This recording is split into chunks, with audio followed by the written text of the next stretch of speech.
Hi friends, എല്ലാവർക്കും പുതിയൊരു വീഡിയോയിലേക്ക് സ്വാഗതം. ഈ മഴക്കാലത്ത് നമുക്ക് ഏറ്റവും കൂടുതൽ അനുഭവപ്പെടുന്ന വലിയൊരു ശല്യമാണ് കൊതുക്. ശല്യക്കാരായ കൊതുകുകളെ കൂട്ടത്തോടെ തുരത്തി ഓടിക്കാനുള്ള നല്ല ടിപ്സാണ് കേട്ടോ ഇന്നത്തെ നമ്മുടെ വീഡിയോയിലുള്ളത്. ഞാൻ ചെയ്തു നോക്കി നല്ല റിസൾട്ട് കിട്ടിയ ടിപ്സാണ് കേട്ടോ ഇത് രണ്ടും. നിങ്ങൾക്ക് ഇഷ്ടമാവുകയാണെങ്കിൽ തീർച്ചയായിട്ടും ഒന്ന് ചെയ്തു നോക്കണേ. നമ്മുടെ ഫസ്റ്റ് ടിപ്പ് ചെയ്യാനായിട്ട് ഞാനിവിടെ പാരസെറ്റമോൾ ടാബ്ലറ്റ്സ് ആണ് എടുത്തിട്ടുള്ളത്. ഇതിനായിട്ട് പുതിയ ഗുളികയൊന്നും വാങ്ങിക്കേണ്ട ആവശ്യമില്ല കേട്ടോ. എക്സ്പയറി ഡേറ്റ് കഴിഞ്ഞ പാരസെറ്റമോൾ ഗുളിക ഉണ്ടെങ്കിൽ അതിൽ നിന്നും എടുത്താൽ മതി. ഞാനിവിടെ 3 ഗുളിക എടുത്തിട്ടുണ്ട്. ഇനി ഇത് നന്നായിട്ടൊന്ന് പൊടിച്ചെടുക്കാം. ഗുളിക നല്ല ഫൈൻ പൗഡറായിട്ട് തന്നെ പൊടിച്ചെടുക്കാൻ ശ്രദ്ധിക്കണേ. പിന്നെ ഒരു കാര്യം ഞാനിവിടെ പറയട്ടെ. ചിലരൊക്കെ എന്നോട് ചോദിച്ചു, കൊതുകിനെ തുരത്തി ഓടിക്കാൻ സക്സസ് ആയ ഒരു ടിപ്പ് മാത്രം ചെയ്താൽ പോരെ എന്ന്. ഒരു മരുന്ന് തന്നെ ഒരു ജീവിയുടെ നേർക്ക് സ്ഥിരമായിട്ട് പ്രയോഗിക്കുമ്പോൾ ആ മരുന്നിനോട് പ്രതിരോധിക്കാനുള്ള ശേഷി ആ ജീവി നേടിയെടുക്കും. അതിപ്പോൾ മനുഷ്യനായാലും കൊതുകായാലും ഏതൊരു ജീവിയാണെങ്കിലും അതുതന്നെയാണ് അവസ്ഥ. അതുകൊണ്ട് കൊതുകിനെ തുരത്തി ഓടിക്കാനായിട്ട് ഒരേ ടിപ്പ് തന്നെ ചെയ്യാതെ പല ടിപ്സും മാറി മാറി ചെയ്താൽ മാത്രമേ കൊതുകിൻ്റെ ശല്യത്തിൽ നിന്നും നമുക്ക് പൂർണ്ണമായും രക്ഷപ്പെടാൻ സാധിക്കുകയുള്ളൂ. ഗുളിക ഞാനിവിടെ നന്നായിട്ട് തന്നെ പൊടിച്ചെടുത്തിട്ടുണ്ട്. ഇനി ഇത് ഒരു ചെറിയ ബൗളിലേക്ക് ഇട്ട് കൊടുക്കാം.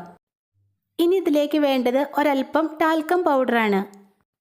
നിങ്ങൾ യൂസ് ചെയ്യുന്ന ഏത് പൗഡറും ഇതിനായിട്ട് എടുക്കാട്ടോ.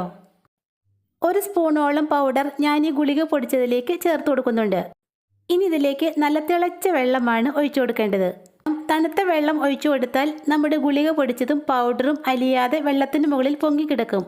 അതുകൊണ്ട് നല്ല തിളച്ച വെള്ളം മാത്രം ഒഴിക്കാൻ ശ്രദ്ധിക്കണേ. ഇനി ഇതൊരു സ്പൂൺ വെച്ച് നന്നായിട്ടൊന്ന് ഇളക്കി മിക്സാക്കി എടുക്കാം.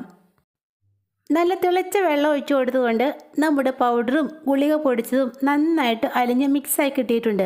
ഇനി ഇതൊന്ന് തണുക്കാനായിട്ട് മാറ്റി വയ്ക്കാം. ഇപ്പോൾ തന്നെ നല്ലൊരു സ്മെല്ലാണ് കേട്ടോ ഇവിടെ നിറയെ. നമുക്കിത് പെട്ടെന്ന് അങ്ങ് ഫീൽ ചെയ്യില്ല, പക്ഷേ ഈച്ചയ്ക്കും കൊതുകിനും ഒക്കെ പെട്ടെന്ന് ഫീൽ ചെയ്യുന്ന ഒരു സ്മെല്ലാണിത്. നമ്മുടെ പവർഫുൾ മോസ്കിറ്റോ റിപ്പല്ലൻ്റ് റെഡി ആയിട്ടുണ്ട്. ഇനി ഇതൊരു സ്പ്രേ ബോട്ടിലേക്ക് അരിച്ച് ഒഴിച്ചു കൊടുക്കാം. കൊതുകുകൾ കൂട്ടത്തോടെ ഒളിച്ചിരിക്കുന്ന സ്ഥലങ്ങളാണ് കട്ടിലിൻ്റെ അടിഭാഗവും കർട്ടൻ്റെ പിറകിലുമൊക്കെ. അവിടെയൊക്കെ നമുക്കിത് സ്പ്രേ ചെയ്ത് കൊടുക്കാം. സന്ധ്യാസമയത്തും മഴയുള്ള സമയത്തുമൊക്കെയാണ് കൊതുകിൻ്റെ ശല്യം കൂടുതലായിട്ട് നമുക്ക് അനുഭവപ്പെടുന്നത്. അപ്പോൾ ആ സമയത്ത് ഇങ്ങനെയൊന്നും ഉണ്ടാക്കി നമ്മുടെ വീടിനകത്ത് മുഴുവൻ സ്പ്രേ ചെയ്താൽ വീടിനകത്തുള്ള കൊതുകെല്ലാം പുറത്തേക്ക് പറന്നു പൊക്കോളും. പിന്നെ നമ്മുടെ ഈ മരുന്ന് കൊതുകിനെ തുരത്തി ഓടിക്കാൻ മാത്രമല്ല കേട്ടോ, പല്ലി, പാറ്റ, ഈച്ച എന്നിവയെ അകറ്റി നിർത്താനും വളരെ ഫലപ്രദമാണിത്.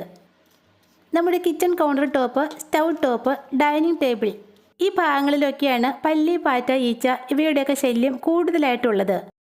കിച്ചണിലെ ജോലികളെല്ലാം തീർന്നതിന് ശേഷം നമുക്ക് ഈ സ്പ്രേ ഉപയോഗിച്ച് നമ്മുടെ stove top, counter top, dining table ഇവയൊക്കെ നന്നായിട്ടൊന്ന് തുടച്ചെടുക്കാം. ഈ വെള്ളത്തിൻ്റെ ആ സ്മെല്ല് കാരണം പല്ലി, പാറ്റ, ഈച്ച എന്നിവയൊന്നും ആ ഭാഗത്തേക്ക് പിന്നെ അടുക്കില്ല. നമ്മുടെ വീട്ടിലുള്ള വെറും 2 ഇൻഗ്രീഡിയൻറ്റ് മാത്രം വെച്ച് ചെയ്യാവുന്ന, അതേസമയം 100% റിസൾട്ട് കിട്ടുന്ന നല്ലൊരു ടിപ്പാണ് കേട്ടോ ഇത്. ഈ ടിപ്പ് നിങ്ങൾക്ക് യൂസ്ഫുള്ളായി തോന്നുവാണെങ്കിൽ തീർച്ചയായിട്ടും ഒന്ന് ട്രൈ ചെയ്ത് നോക്കണേ. നമ്മുടെ അടുത്ത ടിപ്പ് ചെയ്യാനായിട്ട് ഞാനിവിടെ ഒരു സവാളയാണ് കേട്ടോ എടുത്തിട്ടുള്ളത്. കൊതുക് ശല്യം തീർത്തും ഇല്ലാതാക്കാൻ വളരെ എഫക്റ്റീവായ ഒന്നാണ് സവാള. സവാളയും വേറെ 3 ഐറ്റംസും ചേർത്തുള്ളതാണ് നമ്മുടെ ഈ ടിപ്പ്. പിന്നെ സവാളയ്ക്ക് വില കൂടുതലാണെന്നും പറഞ്ഞ് എന്നെ ആരും ചീത്ത വിളിക്കില്ലേ. നമ്മൾ വാങ്ങിക്കുന്ന കൊതുക് തിരിയുടെ 1/4 ഭാഗം വില പോലും ആകുന്നില്ല ഒരു സവാളയ്ക്ക്. സവാളയുടെ തോലൊക്കെ ഒന്ന് മാറ്റിയതിന് ശേഷം നമുക്കിതിൻ്റെ കൂമ്പിൻ്റെ ഭാഗത്ത് ചെറിയൊരു കുഴി ഉണ്ടാക്കി കൊടുക്കാം. പിന്നെ എണ്ണയോ തീയോ പുകയോ ഒന്നും വേണ്ടാത്ത ഒരു ടിപ്പാണ് കേട്ടോ നമ്മളിവിടെ ചെയ്യുന്നത്.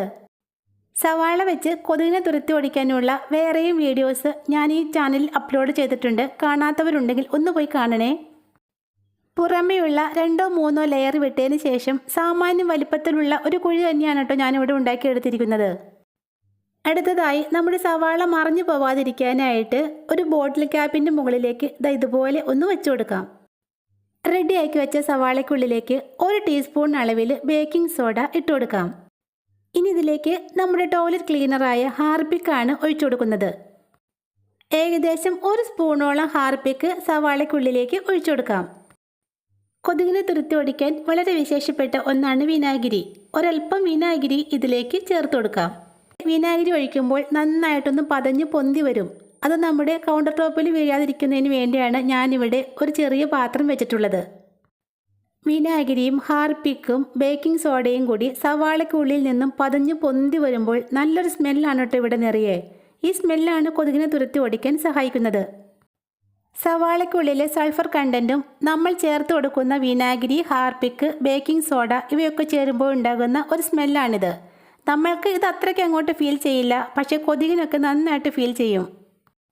കൊതുകിൻ്റെ ശല്യമുള്ള സമയത്ത് ഇതുപോലെ ഒന്നുണ്ടാക്കി നമ്മുടെ റൂമിനകത്ത് വെച്ചാൽ ഇത് പതഞ്ഞ് പൊന്തി വരുമ്പോൾ ഉണ്ടാകുന്ന സ്മെല്ല് കാരണം കൊതുകെല്ലാം നമ്മുടെ റൂമിനകത്തുനിന്നും പുറത്തേക്ക് പറന്നുപോയിക്കൊള്ളും. ഏകദേശം 6-7 മണിക്കൂറോളം ഇതിൻ്റെ സ്മെല്ല് ഇങ്ങനെ തന്നെ ഉണ്ടാകും.